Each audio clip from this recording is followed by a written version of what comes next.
রাজ পরিবারের ছেলে, রায় রায়ান, রাজ চক্রবর্তী, শ্রীল সীমান, ভূপতি রায়, ভূঁইয়া বাহাদুর ওর পুরো নাম। ওনাকে রেসপেক্ট করো না, এত সাহস আছে আমার। কিন্তু হ্যাঁ, প্রশ্নটা কি ছিল? তোমাকে সবাই এত রেসপেক্ট করছে কেন? রেসপেক্ট কেন করে যাই? রেসপেক্ট না, ভালোবাসা। ও সেদিন ছিল না। হ্যাঁ হ্যাঁ, সরি, ও ছিল ভেরি সরি। ও তো ঘুম পর্ব চলতো মাঝে মাঝে, গ্যাপ পেলে একটু মাঝে মাঝে কেউ রিহার্সাল কত? না আচ্ছা, বাকিদের শুনে কি বলবো? প্রেম করতে গিয়ে বিপদে পড়া। বলো। না না, না না সত্য এখন এইটা বলতে গেলে এখন বিয়ে হয়ে গেছে, সব হয়ে গেছে। বয়স তো বাড়ছে, পরে ওয়ার্ল্ড কাপের সময় আমার মেসির মতন বয়স হয়ে যাবে। বলে দিল কিন্তু বলে দিল কিন্তু দুর্বারদার থেকে, দুর্বার শর্মার থেকে রিহার্সাল করার একটা স্পেসিফিক পদ্ধতি শিখেছি অন্য একটা সিরিজ করতে গিয়ে। তো আমরা সেইভাবে রিহার্সাল করেছি ভুল স্ক্যানিং এ। জিতু রাই দেবা এসে ঢুকলো বোমবাবু বলছে তাকে এইভাবে। আমাদের মেকআপ রুমে খুব একটা হ্যাপেনিং সত্যি বলতে ছিল না, কারণ আমাদের তো ছিল আমরা দুজনেই একটু শান্ত, দুজনেই আমরা শান্ত। তা আমরা কি চঞ্চল নাকি? আমার অনেক কিছু ব্যাপার আছে, আমার স্পিরিচুয়াল অনেক ব্যাপার আছে আর কি। এই একাদশী সেই জন্য শুধু ফল খায়। সেই জন্য গোটা ক্লাইম্যাক্সের দিন অত অ্যাকশন করে শুধু ফল খেয়ে থেকেছে। শান্তিকা দি মনে পড়ছে না ও অনেক বিপদে পড়েছে, এখন মনে পড়বে। ওর অনেক এখন মনে পড়বে না, না না পড়েছে। গল্ফ রিং নিলে মনে পড়ে। আচ্ছা, শেষ আমি কিস্তি খাবো এবার কমেন্ট সেকশনে। Bring it on.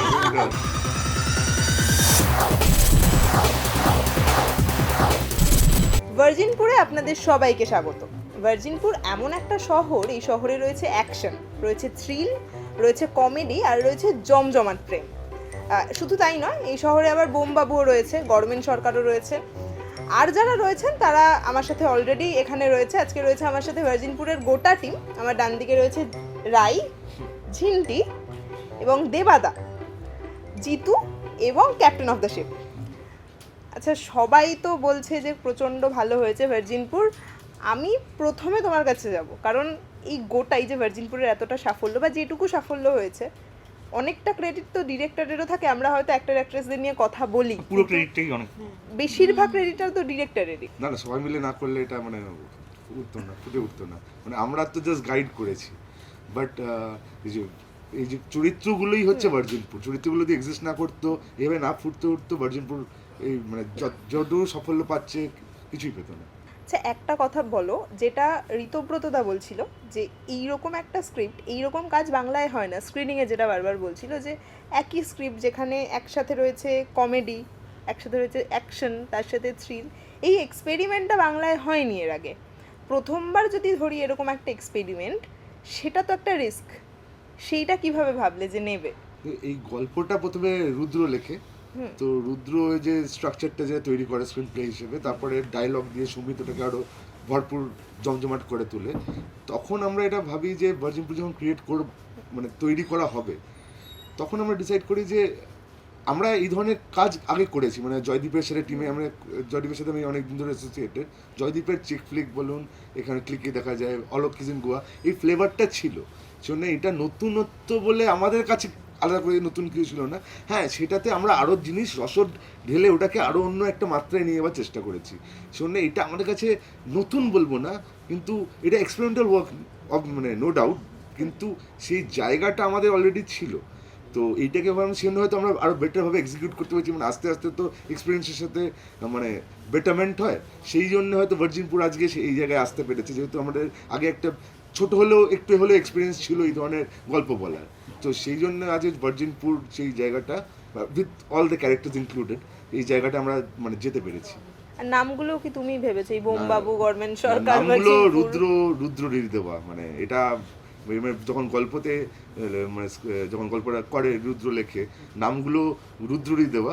এই ভার্জিনপুর নামটা আমাদের আর জয়দীপ আর আমাদের সবার ভাবা বলতে পারা যায়, কিন্তু ওই ক্যারেক্টারের নামগুলো রুদ্রই দেওয়া। আচ্ছা, এবার চরিত্রদের কাছে আসবো। প্রথমে তোমায় জিজ্ঞেস করি, খুব সহজ সরল গ্রামের ছেলে, ঠিক আছে, কিন্তু শার্লিদির সাথেও কাজ করলে, সত্যমদার ব্যাপারে তো তুমি সব থেকে বেশি বলেছো বোধহয় প্রথম থেকে। কতটা মজা করে কাজ করলে, আর এখন কতটা মানে ফিডব্যাক পাচ্ছো ভালো? না, একটা জিনিস আমি যেটা বলি, যেটা মাম্বিদা বলছিলেন, যে এই কমেডি জোনটা এর আগেও ক্লিকে জয়দীপ দ্বারা এক্সপ্লোর করেছে। তবে এইটার ক্ষেত্রে আমার একটা যেটা মনে হয়েছে যে একটা অ্যাডেড রিস্ক ছিল, যেটা তুমি বলছিলে, যে এই কাজটার মধ্যে প্রথম প্রিমাইসটাই হচ্ছে একটা ফিকশনাল ওয়ার্ল্ড, ভার্জিনপুর বলে কিছু এক্সিস্ট করে না।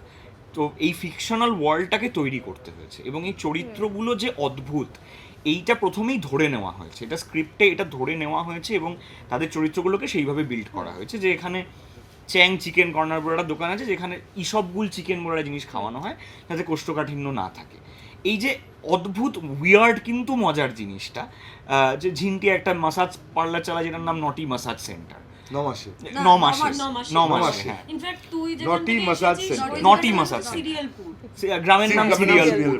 দেবাদা একজন একই সাথে কলেজে পড়ছে 9 বছর ধরে, একই সঙ্গে সেটা দালাল। মানে এই যে প্রিমাইসটা খুব অদ্ভুত। হ্যাঁ। বোমবাবু সবারই মানে এক্সপ্লোসিভ, হ্যাঁ, মানে ওপর বোমবাবুর তিনটে- আশপাশে সবার সবাই নাম হচ্ছে explosive এক্সপ্লোসিভসের নাম, দিয়ে। অ্যাটম, স্প্লিন্টার, পেটো, এইরকম নাম। এবং বোমবাবু একজন খাতারনাক লোক, কিন্তু অত্যন্ত মানে সুবক্তা, শান্ত মানুষ।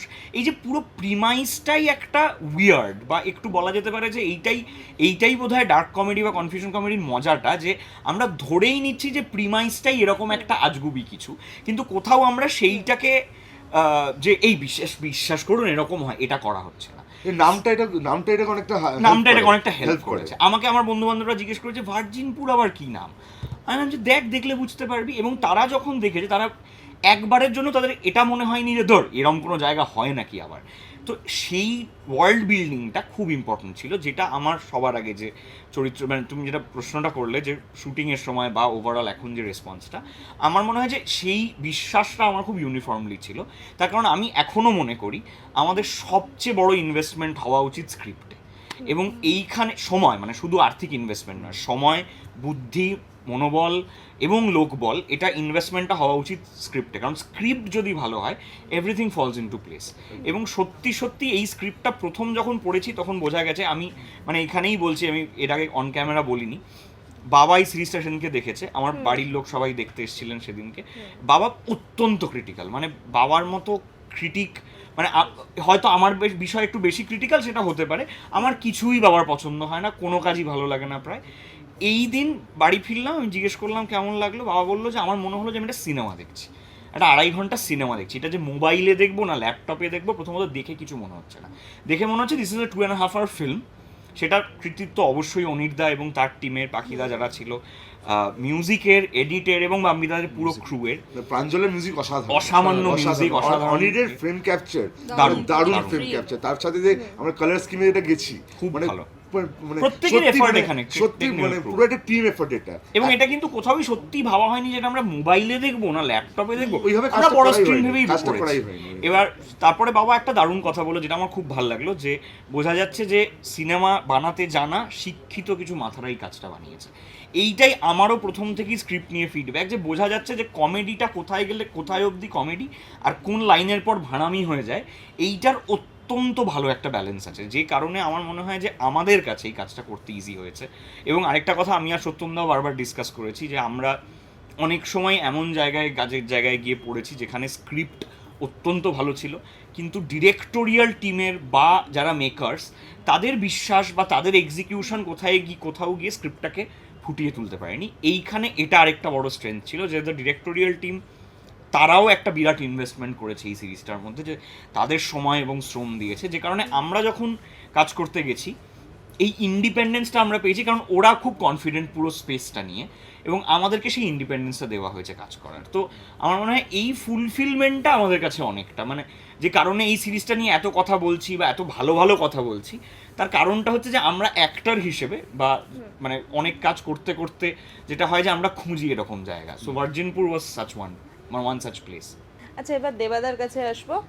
সবাইকে দেখছি, ঋতদা, নিশান্তিকা দি, সবাই বেশ তোমাকে সব থেকে বেশি ভালোবেসেছে। মানে ঋতদাও আগের দিন শুধু তোমার কথা বলেছে, নিশান্তিকা দিও বলছে, শালি দিও বলছে, বেশ তোমাকে রেসপেক্টও করে সবাই, একটা মানে সবাই সব থেকে রাজ পরিবারের ছেলে, রায়ান, রাজ ব্যাপারটা কি তোমার? চক্রবর্তী, শ্রীলো সীমান, ভূপতি রায়, ভূঁইয়া বাহাদুর, ওর পুরো নাম। ওনাকে রেসপেক্ট করো না, এত সাহস আছে আমার। ব্যাপারটা কি বলো তোমার, কি ব্যাপারটা ব্যাপার কিছু আছে না, ওরা তোমার আমাকে মধ্যে? খুবই ভালোবাসে। কারণ আমি মানুষ হিসেবে তো খুবই এক্সট্রোভার্ট একজন মানুষ, এবং আমি মানে সবাইকে নিয়ে আড্ডাই, হাসি ঠাট্টা, আড্ডায় খাওয়া দাওয়া এগুলো করতে খুব ভালোবাসি আর কি। আমাদের ঋতুর সাথে আমার 3 নম্বর কাজ, আমরা একসাথে কাজ হলেই আমাদের শুধু মাথায় আসে মানে শুটিংয়ে গেলেই যে কি খাবো, কোথা থেকে, আশেপাশে কি আছে, আশেপাশে কি তাহলে একটা আরসালান আছে, ও ওখানে একটা সাইমা আছে, তাহলে এখানে মানে ইন্ডিয়ান আছে। ইন্ডিয়ান আছে। এবার তো এইগুলো চলতে থাকে। প্লাস আমার মানে আমরা 3টে কাজ একসাথে করেছি, প্রচুর আড্ডা মেরেছি আমরা, আমাদের গল্প শেষ হয় না।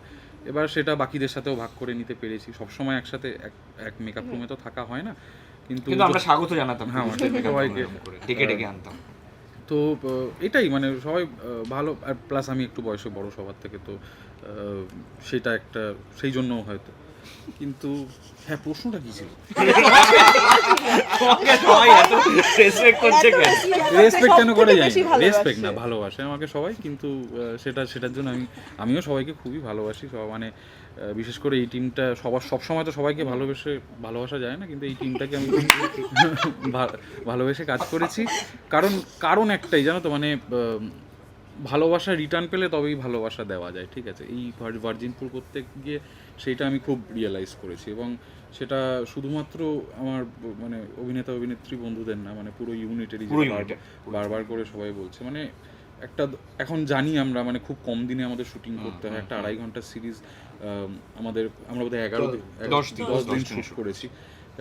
অন্যান্য সিরিজও এরকম সময় নিয়েই হয়, কিন্তু প্রচণ্ড একটা মেন্টাল এবং ফিজিক্যাল স্ট্রেস দিয়ে যাই, not always but most of it. মানে এখন এমন একটা প্রেশার তৈরি হয়ে গেছে শুটিংয়ের সময় যে ভীষণ মেন্টাল এবং ফিজিক্যাল স্ট্রেস পড়ে, কিন্তু ভার্জিনপুর করতে গিয়ে সেটা একদমই সেটা অদ্ভুতভাবে কী করে জানি না, mainly because of the directorial team and their vision. Because যেটা ঋতু বললো, মানে আমাদের মাঝে মাঝেই কথা হয় যে কোথাও গিয়ে মানে মাঝে মাঝে আমরা সেটে যাই, গিয়ে দেখি যে তখন ডিসাইড করছে যে কী শট নেবে, কোথায় ক্যামেরা বসবে, তারপর ডিসাইড হচ্ছে কোথায় লাইট হবে। মানে এরকম একটা সিচুয়েশানে মানে তার উপর মানে ঋতুও বহুদিন ব্যাক অফ দ্য ক্যামেরা কাজ মানে এখনও করে, আগেও করেছে, আমিও করেছি।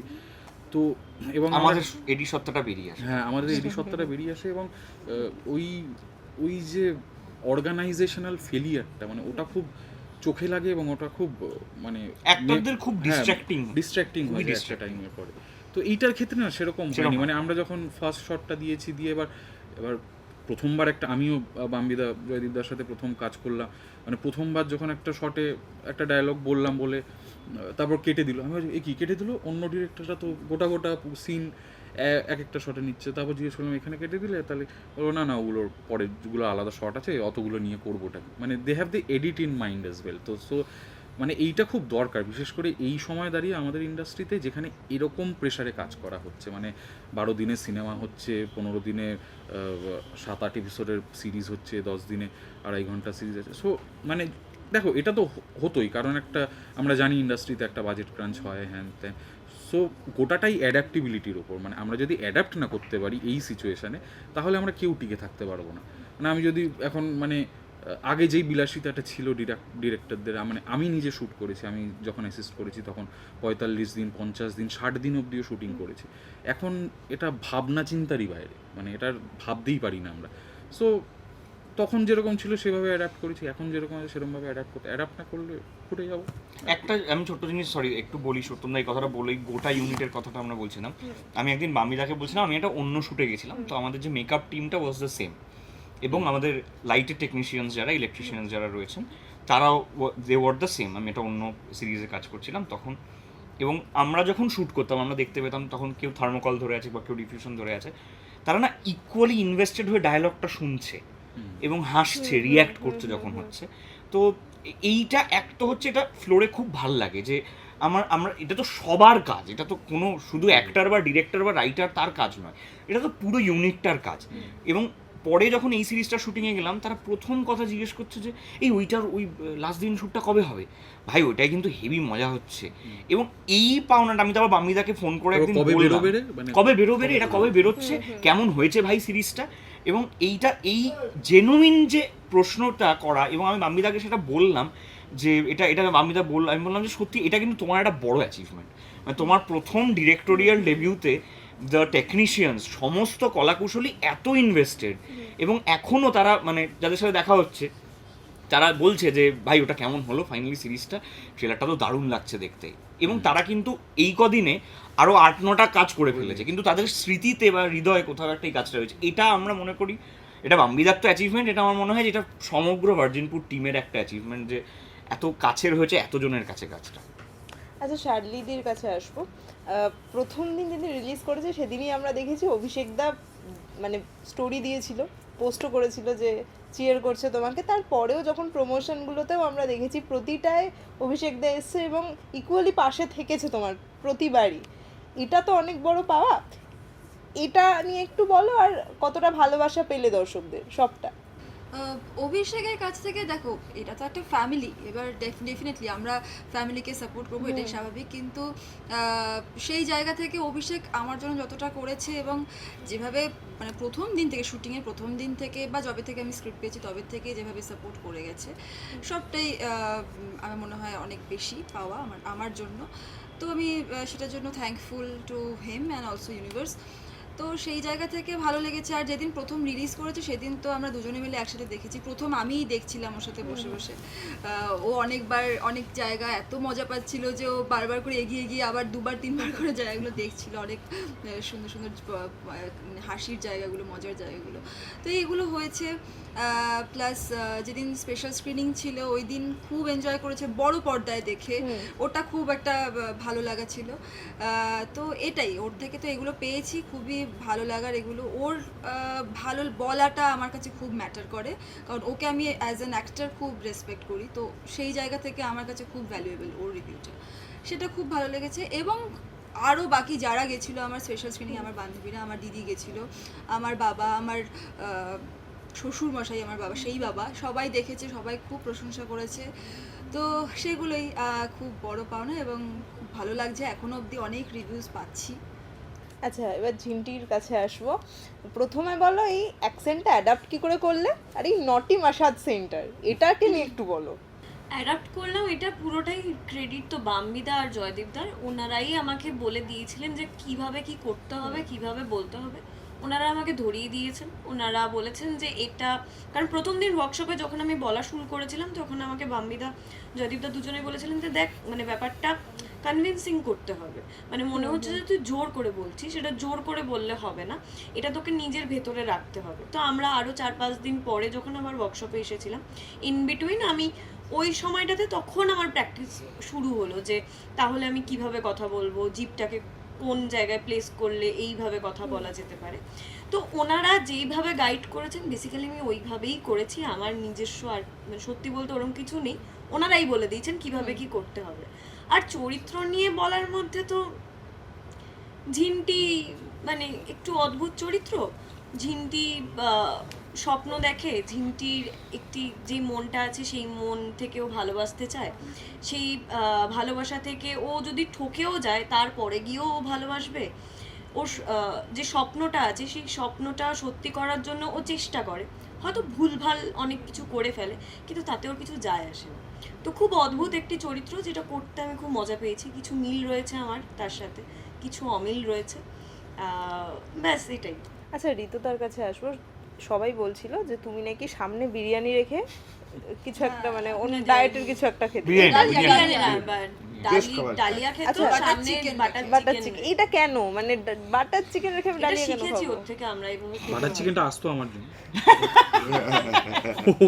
সামনে রেখে দিই। না, ব্যাপারটা হয়েছে যে সেটা হচ্ছে যে আমি ওদেরকে বলছিলাম যে আমি যদি আমার মেটাবলিজমটা ধরো দেবরাজদার মতো হতো, দেবরাজ ভট্টাচার্যের মতো হতো, তাহলে আমি বেঁচে যেতাম। মানে দেবরাজদা সারাক্ষণ দুধ চা খায়, হ্যাঁ, ও স্বচ্ছন্দে ভাজাভুজি খেয়ে দুধ চা খায়, দেবরাজের কিছু হয় না। তো ওই রকম মেটাবলিজম যদি আমি পেতাম তাহলে আমরা সবাই বোধহয় আমরা খুবই খুশি, আমরা চারজন যারা বা বাম্বিদার মতো মেটাবলিজম পেতাম।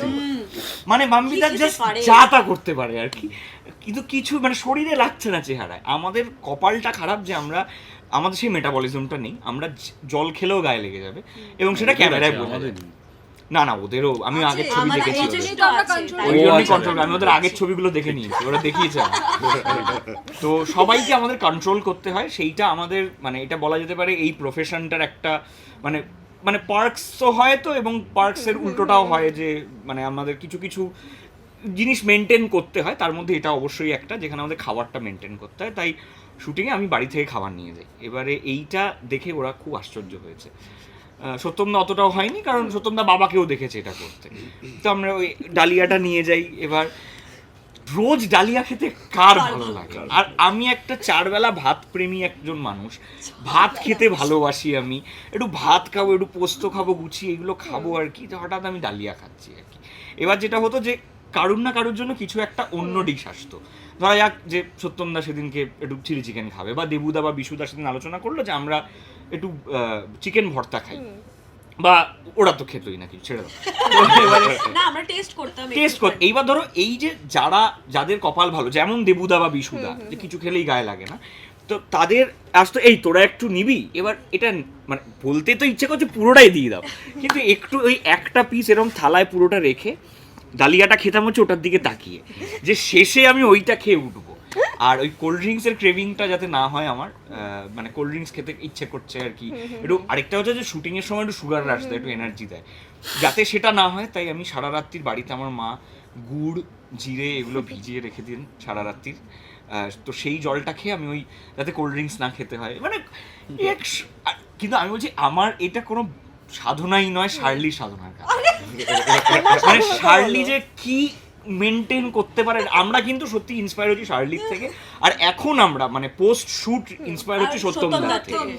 মানে তোমরা সবাইকে ছাপিয়ে গেছে। আমাদের সবচেয়ে বেশি কনভারসেশন বোধহয় এখন এই ডায়েট, মেটাবলিজম, কি করে আমরা কমাবো, কে কতটা ওয়েট লস করলো, এইগুলো নিয়েই হচ্ছে। বাট সেটা একটা ভালো, কিন্তু মানে সবাইকে একটা হেলদি প্র্যাকটিসের মধ্যে রাখতে হবে। এটা ভালো।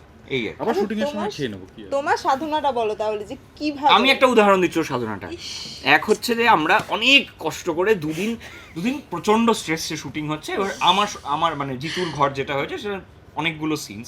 প্রথম দিনটা সত্যমদা এসে বললো যে ভবানীপুরেই তো আছি, ইন্ডিয়াটা কত দূর দেখি। বলে আমরা সুইগিতে চেক করলাম ইন্ডিয়া কত দূর, আসতে কতক্ষণ লাগবে, এই সেই। তো আমাদের যে মেকআপ আর্টিস্ট সুবীরদা বললো যে অত কিছু করতে হবে না, আমি গিয়ে নিয়ে আসবো, চিন্তা করো না। তো এবার মোটামুটি ঠিক হয়ে গেল। এবার মহিলাদের green room সেটার এ জন্য গিয়ে- সুবীর তাড়াতাড়ি মেকআপ এইসব করেছে। তো আমরা গিয়ে বলেছি যে মহিলা গ্রিন রুমে কারা খাবে। এবার ওদের খুব একটা সায় উৎসাহ দেখলাম না। আরেকটাও ব্যাপার যে সবাই অলরেডি বাড়ি থেকে খাবার নিয়ে চলেছে, তাই আমরা ঠিক করলাম যে পরের দিন হবে। পরের দিন সকাল থেকে আমাদের প্রিপারেশন যদি দেখো, ব্রেকফাস্ট কমিয়ে বাড়ি থেকে খাবার না নিয়ে এসে কফি খেয়ে খিদেটা বাড়িয়ে তারপরে সুবিধা, মানে এটা কিন্তু এমন নয় যে সুবিধা কাজে ফাঁকি দিয়েছে তাড়াতাড়ি মেকআপ করে, এটা ওর ভালোবাসা আর কি। যে সুবিধা ওয়াজ গ্রেসিয়াস এনাফ যে নিজের স্কুটি করে নিয়ে গিয়ে একটা শুটিংয়ে প্যাকেট ইন্ডিয়া রেস্টুরেন্ট লেখা জিনিস ঢুকছে। এবার ওপর থেকে ডিরেক্টোরিয়াল টিম, এডি, ক্যামেরা টিম সবাইকে ডেকে এনে সবাইকে এ করে। শার্লি কিন্তু একটা গোটা বিরিয়ানির হাফ এইটুকু ভাত আর একটু আলু খেয়েছে। আমি বলি, আমি সেদিন ভাত, মাছ, ডাল সব নিয়ে গেছিলাম। আমি আমার নিজের বাড়ির ভাতটা খেয়েছি, তারপরে বিরিয়ানিতে ভাতটা খেয়েছি, ঠিক দেখো। আছে? কিন্তু প্ল্যান ছিল তো সবার যে সেদিন ওটাই না খাওয়া না না, হবে। তোমরা সকালে বলেছো সেদিন, আচ্ছা তাহলে মানে আগের দিন বলেনি। ভাত নিয়ে গেছিলাম, না। তুমি কি ছিলে? না, না, না। ও সেদিন ছিল না। হ্যাঁ হ্যাঁ, সরি, ও ছিল না। Very sorry. ওর মুখটা দেখো। এই কিন্তু ক্লাইম্যাক্সের দিন শুটে আমরা পুষিয়ে হ্যাঁ নিয়েছি। সেটা তো সত্যমদা লাস্টে মানে খাচ্ছে, খেতে খেতে এরকম করে ভর্তা তাকিয়ে আর বলছে ও তুই কি একটু খাবি, মানে অনেক মানে দিতে চাইনি, সত্যি দিতে চাইনি অনেকক্ষণ ধরে। না এরকম নয়, নিশাদিকারও খুব ইয়ে আছে যে আমি বেশি খেলে আচ্ছা। মোটা হয়ে যাবো, হ্যাঁ জিম সেটা করতে আমার হবে, আছে, এসব মানে আছে। সত্যি আমি মোটা হয়ে যাই বলে। হ্যাঁ, ও কিন্তু সত্যমদা বেশ খাবারের দিকে চিকেন তাকিয়েছিল। স্যালাড টাইপের বানিয়ে ফানি নিয়ে আসছে। হ্যাঁ কি কি চিকেন কি আর সেদ্ধ হ্যাঁ, হ্যাঁ, করে সব খাবে? সেদ্ধ তোমার মেদ্ধ কি এসব। মানে ঋতদা যেরকম ডালিয়া, তোমার কি ওই চিকেন স্যালাডটা? আমি ডালিয়া আর Chicken আমরা সব ডালিয়া নিয়ে আমরা বিরক্ত ডালিয়া। পাবলিক। হ্যাঁ, এই যে এবার আমি বলি আমরা আমি ডালিয়া খাই না, আমি ভাত খাই। তাহলে তোমাকে কিন্তু বলছে জিম তুমি করে সবথেকে বেশি প্রচন্ড diet করো। রকম, এই দুজন ওরা তিনজনেই সেটা জিম করে। healthy। আরে এখন তো করা হচ্ছে। হ্যাঁ এখন আর তো আমি নতুন যেটা করি, আমি মাংসটা খাই না, আমি শুধু মাছ খাই। আর হচ্ছে আমার অনেক কিছু ব্যাপার আছে, আমার স্পিরিচুয়াল অনেক ব্যাপার আছে আর কি, এই একাদশী এই সেই জন্য সেই শুধু আছে। ফল খায়। সেই জন্য প্রচুর ফল। গোটা ক্লাইম্যাক্সের দিন অত অ্যাকশন করে শুধু ফল খেতে গেছে। হ্যাঁ, আমার ওই দিন একাদশী ছিল, সেই জন্য। আর সব থেকে তো তোমার তো মনে হয় ডায়েটিং এর চাপ একদম নেই। কি বাবা!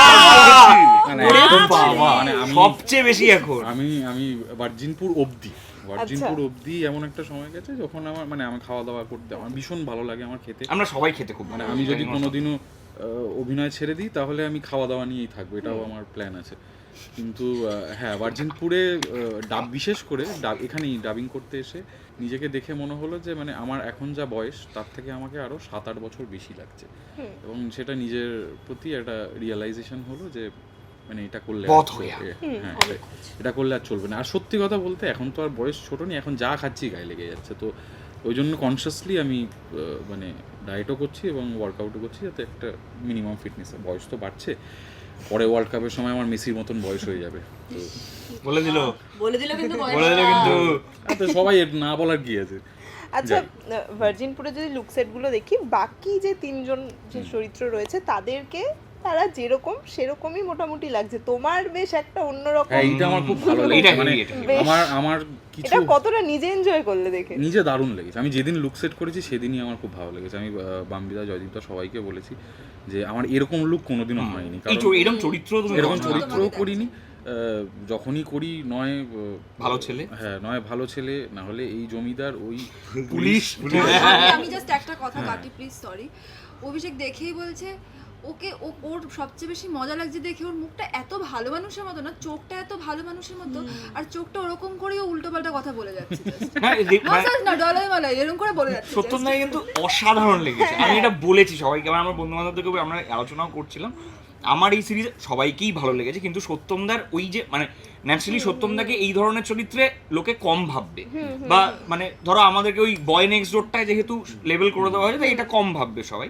কিন্তু সত্যমদার ওই যে অরারা এসে বসলো একটু চারটে কথা বল, মানে প্রথম অ্যাপিয়ারেন্সটাই যে ফুল ধোঁয়াটা ডিম সেদ্ধের মতো বিউটিফুল ছিল। শর্টটাকে একটা অন্যভাবে বলেছি। হ্যাঁ, এবার এই পুরোটা মানে এবং নিশান্তিকার আমি বলছি যে ওই পুরো ও যেখানে ওই শাগনিকদাকে মানে ওই মাসাজিতে যাচ্ছে এবং ফোনটা চুরি করবে, ওই সিকোয়েন্সটায় ওর এন্ট্রিটা মানে ব্রিলিয়েন্ট আর কি। তো আমি বলছি এই লুকটাও খুব ম্যাটার করছে। হ্যাঁ তুমি বলো বলো। না লুকটা ম্যাটার করেছে। আমি শুধু আমার ক্ষেত্রেও বলবো না, আমার কারণ আমি ঋতকে এরম চরিত্রে দেখেছি, বিশেষ করে নিশান্তিকা আর শার্লি। মানে শার্লিকে এমনি খুব ডেকড আপ হয়ে থাকে, আজকেও যেমন হয়েছে, কিন্তু শার্লি মানে দেখেছি যে যখন ও এই কস্টিউমটা পরেছে বা মানে যে কস্টিউমেও আছে, ঠিক আছে, বডি ল্যাঙ্গুয়েজই আপনি আপ চেঞ্জ হয়ে যায়। সো মানে ইট ম্যাটার্স আ লট, কস্টিউম, মেকআপ।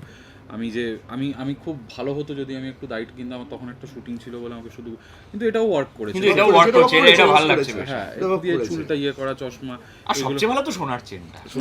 হ্যাঁ। তো এইগুলো কোনোদিনও ওই গেট আপটাও খুব হেল্প করেছে ক্যারেক্টারটা ইয়ে করতে, কারণ আমি আদপে তো এরকম একদমই নই। যেটা অভিষেক বলেছে, আমার চোখের ইনোসেন্স, এদিকে মুখে বাজে কথা বলে যাচ্ছে, মুখে বাজে কথা এটা ভালো লাগলো শুনে। এটা আমি প্রথমবার শুনলাম, কিন্তু এটা মানে হ্যাঁ এটাই হয়েছে আর কি। মানে তবে থ্যাংক ইউ মানে এরকম একটা চরিত্র ইয়ে করার জন্য। আর 9 বছর এক কলেজে থেকে কেমন লাগলো? 9 বছর এক কলেজে থেকে ভালোই লেগেছে মানে, কিন্তু মাঝে অনেক কিছু হয়েছে কলেজে থাকাকালীন, যেগুলোর জন্য আজকে ভার্জিনপুরের গল্পটা তৈরি হয়েছে। এবং ইনোসেন্সটাও তোমার চোখে যেটা সেটা বলেছে বোধহয় ওইটা হেল্প করেছে মেকিং অফ দেবাতে। সেটা সিরিজটা দেখলে বোঝা যাবে আর কি। সেটা বলে দিলে বিরাট স্পয়লার। ওটা বলা যাবে না। হ্যাঁ, গ্রাফটা খুব হেল্প করেছে আমার ধারণা। আচ্ছা, তোমার কাছে আসবো, তুমি যখন ভাবলে যে এই 4টে চরিত্রে এই 4জনকে ভাবলে, সেটা কিভাবে ভাবলে? আর সব থেকে রিস্কি যে কমেডি ডায়লগগুলো তুমি সত্যমদাকে দিয়েছো, হ্যাঁ। এইটা একটু বলো। ভাবা দেখো, যখন প্রথম আমরা মানে করতে গেলাম তখন ঋতু প্রথম থেকে ছিল, সত্যম আসে পরে, সে বললাম না, ব্যাপারটা নভেম্বরে শুরু হয়েছিল, আমি জানুয়ারিতে। ঠিক আছে ঠিক আছে, মাত্র 2 মাস, 2 মাসের গ্যাপে, ঠিক আছে। আর শার্লিও প্রথম থেকে অনবোর্ড ছিল, নিশান্তিকাও প্রথম থেকে একদম অনবোর্ড ছিল। শুনে আলাদা করে আমাদের প্লেস করতে হয়নি। ক্যারেক্টারগুলো কি তখন আমরা মানে ফ্লোরে যাওয়ার আগেই এদের মতো করেই বসিয়ে নিয়ে আমরা ওইভাবেই ইমাজিন করে নিয়েছিলাম ক্যারেক্টারগুলোকে। যখন দেবা মানে আমাদের সত্যম যখন অনবোর্ড এলো নিয়ে, তারপরে যখন আমরা তো রিহার্সাল যখন করেছি তো একরকম করে ডায়লগ ডেলিভারি হয়, সেটা তো আর ফ্লোরে তো পুরোপুরি আলাদা হয়ে যায়। তখনই আমরা দেখছি ওয়ার্ক করছে।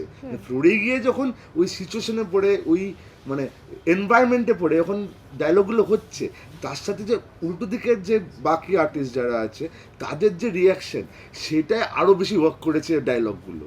মানে সেইটা যখন আমরা মানে ক্যাপচার করতে পেরেছি, ওই মোমেন্টসগুলোই কিন্তু মানে আলাদা করে কিছু করতে হয়নি, মোমেন্টসগুলো ওরাই দিয়ে দিয়েছে।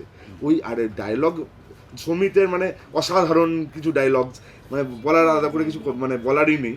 তো সেই মোমেন্টসগুলোকে এত ভালো ডেলিভার করেছে সত্যম বলো, নিশান্তিকার বা আমাদের জিতু। আর বোমবাবু ছেড়েই দাও, বোমবাবুর ডায়লগগুলো শুনলে তো হাসতে হাসতে গড়াগড়ি খাবে। বোমবাবুর ডায়লগ হচ্ছে সবচেয়ে ঈর্ষণীয় ডায়লগ, একদম একদম ভালো ডায়লগ, ভীষণ ভালো। আর যেভাবে ডেলিভার করেছে ওই অমায়িক পাশের বাড়ি কাকুর মতো, পাশে যে বল পড়ে গেলে বকতো, হ্যাঁ, কিন্তু তাকাতো না, তারপরে বল চাইতে গেলে ভয় লাগতো, তাকাতো না, তাকানো দেখেই বল চাইতে গেলে ভয় লাগতো। ওই কাকুটা যে হয়ে উঠতে পেরেছে বোমবাবু, মানে সেইটাই মানে আর পুরো ব্যাপারটাকে আরেকটা জিনিস সম্পূর্ণভাবে বিশুদা আর শার্লিন যেটা করেছে সেটা হচ্ছে বিশুদা একটা ক্যারেক্টারাইজেশন করেছে যে বোমবাবু এমনি সবার সাথে, পুরুষদের সাথে খুব মানে একটা শাসন করে কথা, মেয়েদের সাথে অত্যন্ত ভদ্রভাবে কথা বলে। আর খুব কন্ট্রোল করে, খুব control করে মুখে নেয় চোখে নিজেকে। বেরিয়ে আসে, সেটা কন্ট্রোল করে যেটা নিয়ে- মুখে কন্ট্রোল করে নেয়। এবার ওইটা আমি জাস্ট দেখছি শটটা হতে, এবং ওটা জাস্ট অন স্পট বিশুদা শার্লি করেছে। বিশুদা এসে বলেছে অ্যাটম কই, Atom ওটা কোথায়? শার্লি অ্যাটম কোথায়, যে টাকা কোথায়, ওটা অদ্ভুত, and it worked very well, it worked very well. Very well. It মানে আমি worked very well. স্ক্রিনেও দেখছি লোকে বেরে হেসে ফেলেছে ওইটা। একদম।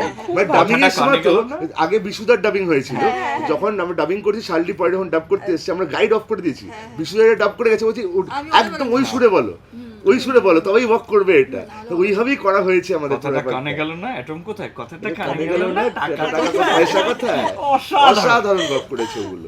আচ্ছা, একটু মেয়েদের মেকআপ রুমের গল্প শুনি, ছেলেদের হ্যাঁ, makeup এইটা room আমরাও শুনলাম। শুনতে চাই। এটা আমরা তো জানি না, আমরা তো আমাদের মেকআপ রুমে গল্পই জানি না, হ্যাঁ, বাবলি তো makeup room এর গল্পই গল্পই জানি জানি না। আমাদের মেকআপ রুমে খুবই মজা হতো, মানে আমাদের খেলা নিয়ে গল্প হতো খুব। আমি সেই সময় যেহেতু আইপিএল চলছিল, ওগুলো নিয়ে খুবই চলতো। তারপরে ডায়েট নিয়ে চলতো, ডায়েট নিয়ে ম্যাক্সিমাম কথা ডায়েট হতো নিয়ে খুব গল্প হতো, মানে Workout, সবাই diet. সবাইকে মানে ইয়ে দিচ্ছে, টিপ দিচ্ছে যে আচ্ছা এইভাবে এটা করলে এটা হবে, এইটা খেও না, ওটার বদলে ওটা খাও। তো এইসবই চলতো আর কি আমাদের মেকআপ রুমে। আর চলতো হচ্ছে ঘুম পর্ব চলতো মাঝে মাঝে, গ্যাপ পেলে একটু মাঝে সাঝে কেউ রিহার্সাল টিহার্সাল হতো না মানে এইসবই? না। তোমরা করতে হ্যাঁ, এগি হাসছেনি তো, কথা হাসছে। না, রিহার্সাল করছি, রিহার্সালও করেছি। আমাদের রিহার্সাল, আমি নিশান দিকার সাথে কি রিহার্সাল? হ্যাঁ, আমার সেটাও তো অবশ্যই। খুব একটা তাও ঠিক। একসাথে হতো। হ্যাঁ, আমার তো আমরা রিহার্সাল করতে হলে ওদেরকে পুরুষদের ড্রিম রুমে স্বাগত জানাই। তারা নিজে ইনিশিয়েটিভ নিয়ে আমাদের ঘরে এসে রিহার্সাল করতে পারতি কি? আমি গিয়েছি একবার, হ্যাঁ, ঠিক। হ্যাঁ হ্যাঁ, ও আমি এসছে নিজে এসছে। থেকে এসেছি। না, ও এসে রিহার্সাল। আমরা দুর্বার দার থেকে, দুর্বার শর্মার থেকে রিহার্সাল করার একটা স্পেসিফিক পদ্ধতি শিখেছি অন্য একটা সিরিজ করতে গিয়ে। তো আমরা সেইভাবে রিহার্সাল করেছি, ভুল স্ক্যানিং এ, মানে সেটা কোনোদিন করে দেখাতে হবে, বাট ওইটা ওইভাবে রিহার্সাল করেছি আমরা। ও হ্যাঁ হ্যাঁ হ্যাঁ, মনে আছে মনে আছে মানে দাঁড়িয়ে জায়গায় কমাটা pause ভুল নেই। জায়গায়, হ্যাঁ, মানে দাঁড়িয়ে আচ্ছা। কমাটা ভুল জায়গা। জিতু রাই দেবা এসে ঢুকলো বোমবাবু বলছে তাকে এইভাবে। আচ্ছা, এটা তুমি বলো তোমাদের মেকআপ রুমের গল্প, শালিদি তো বললো। আমাদের মেকআপ রুমে খুব একটা হ্যাপিনিং সত্যি বলতে ছিল না, কারণ আমাদের তো ছিল কিন্তু। আমরা দুজনেই একটু শান্ত, দুজনেই আমরা শান্ত। তা আমরা কি চঞ্চল নাকি? আরে বলতেটা দে না রে। এবার আমি ওকে টার্গেট করেছি। তো আমরা খাবার নিয়ে প্রচুর গল্প করতাম, তারপরে মঙ্গলবার শনিবার কি পালন করতে হবে না নিরামিষ খেতে হবে, এগুলো আমরা নিয়ে কথা বলতাম। খেলা নিয়ে কথা বলেছি, ওয়ার্কআউট নিয়ে আমরা প্রচুর গল্প করেছি, আর সময় পেলে একটু ঘুমিয়েছি। এটাই একই, করেছি একই। আমরা, আচ্ছা, কারণ একই তো হবে, মানে একই তো। হ্যাঁ হ্যাঁ। আচ্ছা, তুমি তো এখানে এসে প্রেম করতে গিয়ে বিপদে পড়ে গেছো। রিয়েল লাইফে তোমাদের প্রেম করতে গিয়ে কলেজ লাইফে কখনো বিপদে পড়েছো, বা স্কুল লাইফে মা বাবা ধরে ফেলতো ছোটবেলায়, হতো না? না, আমার প্রেম করতে কোনো বিপদে পড়িনি, তবে আমার প্রেমিকা আমাকে বিভিন্ন সময় বিপদে ফেলেছে। ওর বাড়িতে কিছু হলেই আমাকে মানে তারা ফোন করতো যে ও তো এরকম বলছে, তুই একটু বোঝা। এইটা খুব হয়েছে, বাট আদারওয়াইজ আমি কখনো মানে আমি যেরকম সবসময় বাড়িতে জানি যা করেছি আর কি, তো সেটা একটা ভালো ব্যাপার। কিন্তু মানে ও বিভিন্ন সময় বিভিন্ন খামখেয়ালিপনা ওর হতো, মানে ও এখনও আমার সাথে বন্ধু, ওর এখনও কোনো খামখেয়ালিপনা হলে ওর বাবা মা আমাকে আগে বলে, তো আমি বুঝতে পারি যে আমি কি করবো, আমি তো এখন আর প্রেমও করি না ওর সাথে। তো যাই হোক, সেইটা বহুবার হয়েছে, কিন্তু মানে আলাদা করে বিপদে কখনো প্রেমের জন্য পড়িনি। প্রেম তো একটা ভালো জিনিস, প্রেমের জন্য কেউ বিপদে পড়ে। জিতুও কিন্তু বিপদ থেকে বাঁচছে রাইয়ের জন্য। হ্যাঁ, একদম। আচ্ছা, বাকিদের শুনি বিপদ। কি বলবো? প্রেম করতে গিয়ে বিপদে পড়া। বলে না না না না, সত্য না, না, এখন এইটা সত্য বলতে না, গেলে এসব এখন বিয়ে হয়ে গেছে, সব হয়ে গেছে। না, প্রেম তোমরাও- করতে গিয়ে বিপদে টিপদে। আচ্ছা, তোমরাও পড়োনি? না, আমার তো বিয়ে হয়ে গেছে। ঠিক ঠিক ঠিক। নিশান্তিকা দি? মনে পড়ছি। না, ও অনেক বিপদে পড়েছে, এখন মনে পড়বে না। ওর অনেক হয়েছে। অনেক হয়তো এখন মনে পড়বে না ওর। না না, পড়েছি গল্ফ রিং গেলে মনে পড়ে। আচ্ছা, শেষ করব। শেষ করার আগে দুটো প্রশ্ন প্রত্যেকের কাছে। ভার্জিনপুরে যদি তোমাদের একদিন সত্যিকারে গিয়ে কাটাতে হয়, তাহলে কোন চরিত্রটা হয়ে কাটাতে চাইবে? এটা একটা। আচ্ছা, এটা আগে বলো সবাই। আমি জানি আমারটা, আমি একা বলেছি। হ্যাঁ, বোমবাবু। বোমবাবু বলেছো তুমি, বাকিরা? এই রে, মাম্মিদা বলো। আমি আমি বোমবাবু নিয়ে গভর্নমেন্ট নিলাম কিন্তু আমি গভর্নমেন্ট সরকার, গভর্নমেন্ট সরকার। গভর্নমেন্ট সরকার, সারাদিন মস্তি মদ খাবো, চিল করবো। আমি বোম বাবু, আমি লোককে অর্ডার দেবো আর রিল্যাক্স করবো। হ্যাঁ এবার বাহ, মানে নিজের চরিত্র বাদ দিয়ে তো নিজের চরিত্র হ্যাঁ, বাদ চরিত্র দিয়ে, বাদ দিয়ে। হ্যাঁ। তাহলে চ্যাং এটা Nice. ভালো ভালো ভালো, চ্যাং নাইস কারণ নাইস চিকেন ফিকেন খাবো সারাদিন। Nice nice nice. আর চ্যাং কিন্তু চিকেন আর চ্যাংয়ের একটা ব্যাপার আছে। ব্যাপার হ্যাঁ আছে, ভাগে ও swag অনেক আছে। সবসময় ও চিকেনের রেসিপি ইনভেন্ট করতে থাকে, মানে একবার ওর মাথায় ব্যান্ডেজ দেখো, ব্যান্ডেজ চিকেন ভাবে ভাবে যে ব্যান্ডেজ চিকেন বানাবে, ওইভাবে একদম। শুভঙ্কর দা খুব ভালো Plus করেছে। এই- শুভঙ্কর দারুণ দারুণ করেছে, করেছে। প্লাস দারুণ ফুড করেছে। ফুড ব্লগার, তারপর ওয়েব সিরিজ হ্যান ত্যান এসব নিয়ে থাকবো ভালো। চ্যাংদাটা ওয়েব সিরিজও করছে, চ্যাংদা যেহেতু web আমাদের series এখানে করেছে। ফুড ব্লগাররা ওয়েব হয়তো সিরিজ করে না। স্ক্রিপ্ট শোনাতেও এসেছিল, তখনও কেস খেয়ে গেছিল, তো ওই হয়তো পার্ট টার্ট করতে হয়। আচ্ছা তোমরা কোন চরিত্রটা হয়ে কাটাতে আমার চাইবে? মনে হচ্ছে আমি জিতু। নাইস নাইস, মানে নতুন ভাবে দেখতে। নতুন ভাবে সব শুরু করবে। আচ্ছা নাইস। আর তুমি আমি দেবা। ও একটা রেলা আছে, রেলা আমি নিতে। চাই ওরকম রেলায় থাকতে। ক্রিস ক্রস হয়ে গেছে নাইস ব্যাপারটা। নাইস। আচ্ছা আর লাস্ট প্রশ্ন, শুটিং এর সময় কে সব থেকে বেশি ফ্লোরে হেসেছে এবং কে সব থেকে বেশি সিরিয়াস থেকেছে? এই যে আমি সবচেয়ে বেশি হেসেছি। সবচেয়ে বেশি এসেছে হ্যাঁ সেটা তো আমি দেখেই বোঝা যাচ্ছে, মানে আমি পুরোটাই। সবচেয়ে বেশি হেসেছি। আমি পারছিলাম না কন্ট্রোল করতে। সিরিয়াস মনে হয় সিরিয়াস কেউ ছিল না। সিরিয়াস ছিল অনির্দা, আমাদের যিনি DOP। অনির অনির সবচেয়ে বেশি serious ছিল অনির। অনিকটার মধ্যে একটা অনির একটা মানে খুব একটা সিরিয়াস, অমিতাভ বচ্চন ব্যাপার আছে। হ্যাঁ, অ্যাংরি ইয়াং ম্যান। আর একটা গার্জিয়ান ব্যাপার আছে, ও মানে আর সবাইকে সবথেকে নিয়ে চাপে মানে থেকেছে কিন্তু বাম্বিদা সবথেকে চাপে থেকেছে, আর প্রথম কিন্তু কাজ, কাউকে আরে চাপ সারা দেয়নি। চাপেও স্বাভাবিক, থাকবে। প্রথম কাজ। ব্যাপারটা হচ্ছে কাউকে চাপ দেয়নি, কিন্তু নিজে চাপে নিজে চাপে থেকেছিল। থেকেছে, হ্যাঁ। এবং চাপ দেয়নি। সব থেকে মজার যে জিনিসটা আমার লেগেছিল, লাস্ট শটের পরে বাম্বিদা বলছে প্যাক আপ, সবাই বলছে বাম্বিদা প্যাক আপ নট বলো র্যাপ আপ বলো। র্যাপ আপটা বলো। Series বলছে, rap ও বলতে আচ্ছা হবে। আচ্ছা র্যাপ আপ না র্যাপ আপ। হ্যাঁ বাবা। প্রথম দিন তো কাটই বলেনি, প্রথম দিন কাটই বলছে না। আমরা বলছি কি কাট বলো। না ঠিক আছে, ওটা হ্যাঁ, হয়ে যাবে, হয়ে যায়, ওটা হয়ে যায়, ঠিক আছে। তবে সবচেয়ে সিরিয়াস ছিল অনির্দা। অনির একদম, ও গার্জিয়ান ছিল একদম। ও guardian মানে আমি হাসছি, আমার এসে কানে কানে বলছে এটা তো এইভাবে বলো, আরে হাসছি তো, আগে হাসিটা কমপ্লিট করতে দাও, তারপরে সিরিয়াস হয়ে ঢুকছি। আরেকজন যে সেটে সবচেয়ে বেশি হেসেছে আমি বাদ দিয়ে, আমাদের একজন খুব প্রবীণ সাউন্ড ডিপার্টমেন্টের একজন ছিলেন। তিনি সব কটা শট দেখেছেন এবং এসে প্রত্যেককে ফিডব্যাক দিয়েছেন ও নিজে খুব মজা পেয়েছেন। একদম একদম সবাই মানে এসে এরকম করে যেত। খুব ভালো হয়েছে, ভালো ভালো, হচ্ছে, একদম, কিন্তু হ্যাঁ। এরকম করতেন উনি, বোধহয় খুব মজা পেয়েছেন। মজা পেয়েছে। ও আমি বিশ্বাস করি মানে ইউনিটে অনেক। ইউনিটে সবাই মজা সবাই মজা পেয়েছে। পেয়েছে। ওকে এখন আমাদের সাথে যখন দেখা হয়, আমাকে জিজ্ঞেস করে তারা যে মানে মানে ভার্জিনপুরটা কবে বেরোচ্ছে, কেমন লাগলো, এখন যখন বলছে কেমন লাগলো, Review কি কেমন রিভিউ, কেমন দেখবো সবাইকে দেখাবো, এই জিনিসটা মানে এটা সবাই খুব মজা না ভালো, পেলে এটা একদম। কেউ মানে নিজের থেকে এসে বলে না। মানে অনেকগুলোই তো কাজ করলাম, কোথাও এই রেসপন্সটা পাইনি, তো মানে এইটা এখন পাচ্ছি, ভালো লাগছে, নিজেরই একটা ভালো লাগছে। এবং এই দূরত্বটাই তৈরি করা হয়েছিল কলাকুশলীদের সাথে এতদিন, সেইটা মিটেছে ফাইনালি। আচ্ছা শেষ করব, বেশ মজার একটা আড্ডা হলো। সবাই বলো দর্শকদের কি বলবে? ভার্জিনপুর অলরেডি রিলিজ করেছে এবং প্রচণ্ড ভালোবাসা, তোমরাও নিশ্চয়ই ভালো ভালো ফিডব্যাক পাচ্ছ, বললেও সেটা দর্শকদের কি বলবে?